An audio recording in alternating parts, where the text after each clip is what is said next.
Hi, this is Ellie with Full Moonlight Tarot 20, and today I'm doing a twin flame check-in reading. Now, I already pulled the cards because these readings tend to be very long because I spent some time shuffling.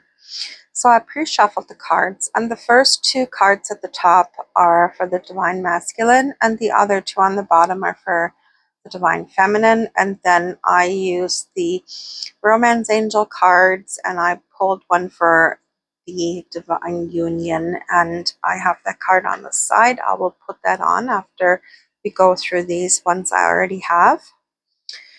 So I feel like the Divine Masculine Collective are thinking about all the things that attracted them to their Divine Feminine in the beginning. And they're watching their Divine Feminine grow and live her life, raising her vibration, designing her life the way she wants it to be. And it is really that is really attractive to the Divine Masculine, because a lot of these Divine Masculines are kind of stuck in their 3D matrix lives where everything in their life is centered about status and how other people view them. And they work really hard to keep these facades alive that they're having a wonderful life, and behind the scenes it's so not true. So they really admire the Divine Feminines because the Divine Feminines live in their authenticity. And that is something the Divine Masculine has to learn. That is one of the things on this twin flame journey that they are meant to break away from, is the matrix, life, is their views, how they're so worried about society's rules, society's views, and to break away from that and to live a life of authenticity. And that is very hard for them to overcome. But you are a shining light, Divine Feminine. You are showing them how it's done, how to live an authentic life, and they can see you glow, and that is a great catalyst for them. Now, they're also very aware of the intensity. We have here intense. The intensity of a true soul connection includes great highs and great lows. And of course, when you first meet, you go through the highs, right? You can tell how intense the connection is, the instantaneous love and admiration and all that. You're in this love bubble, and then the triggering starts happening and the separation happens. And during the separation, you go through all the lows where you have to face yourself, face your shadow, work through your fears, and work through all your blocks. So yes, it's a very intense connection, but the universe constantly brings the two counterparts together so they can trigger each other some more, and then there's more separation because the intensity is just too much. Because it's such an ancient soul connection and it's so powerful. It's really overwhelming in the 3D for the two to be together until more of the blocks are healed, because you literally, it's all just triggering, and it's very hard to keep your sanity around this other person no matter how much you love them. So Spirit always makes sure there's a separation where the two of you can work through all the stuff that triggering brought up, and then bring you back together for the next round of triggering. So that's what the twin flame journey is all about, right? Now, the Divine Feminine has attraction. Divine soul counterpart attraction transcends superficiality. Superficiality, yes. And they have connection. Your connection is eternal and unbreakable. And the Divine Feminine knows this. This is not an ordinary connection.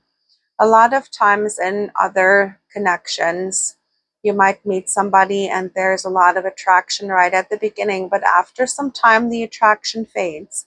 But if you have a true, strong soul connection, the attraction never fades. It's always going to be there because you've spent so many lifetimes together. You have all the soul memory. You have the energetic bonds that connect you. There's no way the attraction and that intensity is ever going to fade. It can't. It literally can't. You are connected. Your chakra systems, your energy systems are connected by energetic cords that cannot be severed. So, yeah, the divine feminine knows that, yes, there can be soulmates who resonate with you on a higher level that do not have, that are very similar to your core soul frequency, whereas your twin flame is the identical soul frequency. But there can be soulmates, right? Especially if you're in a twin flame connection where the other twin is just not capable of meeting you where you're at with their, because of their 3D decisions they're making in their life, right? Their free will based decisions. So there are soulmates that come in for those divine feminines whose masculine is not able or willing to rise into their divine masculine energy. So these also are very, those soulmate connections, because they are on a very high frequency, they're also very intense, but not near to the intensity you will have with your twin flame. Very little triggering, and they will feel very, very harmonious. And that's a beautiful thing, because don't we go through enough of the intensity and the triggering with the twin flame? It's so nice to have those connections that are peaceful and loving and supportive. So you already know your connection is internal and unbreakable, and in the 5D, you're constantly helping each other. You're never apart in the 5D. You're always helping each other. You can actually talk to your twin flame's higher self. You know, in your head, you have a telepathic connection, so they can hear your thoughts. You can hear their thoughts if you're very open to it. But yeah, this we know all this. This is not something that is new to us. Um, but yeah, it's beautiful, and it's a lot of work, and it's not an easy journey. Now, what I pulled for the divine union, I pulled, you deserve love, you are lovable. And this is something that both twins are learning, and that's one of the main things that they have to learn in on the twin flame journey, is to love themselves and that you're lovable. And a lot of us, we grew up where we had very low self-esteem, very very low on self-acceptance and self-worth. This is one of the core wounds that we always work on when we're on the twin flame journey, because in order to embody divine love, in order to embody unconditional love, you have to unconditionally love yourself first. You cannot love anyone else unconditionally until you love yourself first. And you deserve that love. You deserve to feel that way about yourself, that you're a wonderful person, that you are a divine soul in a human body, having a human experience.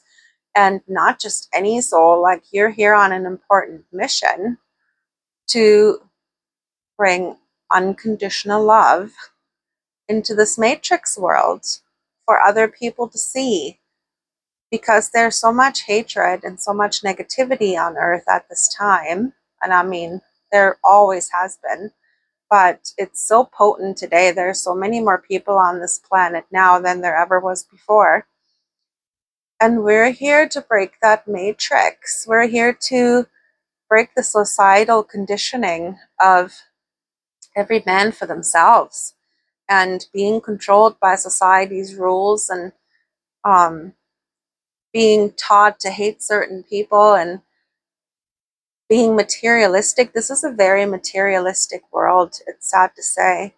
So we are here on this mission to lift our society out of this, have the energy of unconditional love on this planet. That's what we're here for. So Give yourself a pat on the back. You're working on loving yourself. You're working on knowing that you're lovable, that you're worthy of love. And that's a hard lesson to learn, isn't it? It's not easy for us. It's really not easy with what we've been through in our lifetimes, but all the lessons, everything that we've learned, all the trials that we've been through have got us to this point, hasn't it? It has shaped us into the people we are today.